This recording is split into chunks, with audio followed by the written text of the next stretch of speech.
আজকে একটা ছোট্ট ট্রিক্স আপনাদের দিই।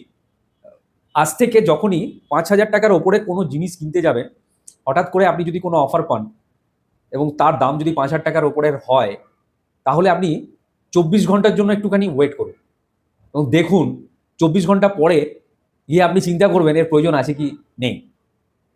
কারণ অনেক সময় দেখা যায় আমরা যে জিনিসপত্র কিনি সেগুলো আবেগে কিনি। হয়তো তার প্রয়োজন অতটা নেই। হঠাৎ করে মনে পড়লো অফারটা এসছে, আমি কিনে নিলাম।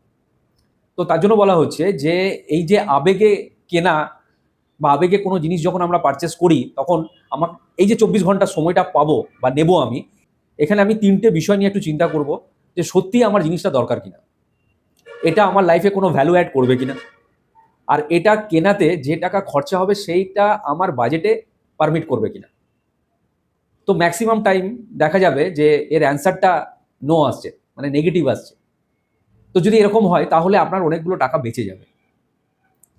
কারণ আবেগে খরচা করা মানে দেখা যাবে পরে গিয়ে আমাকে অনুশোচনা করতে হলো, বেকার করলাম।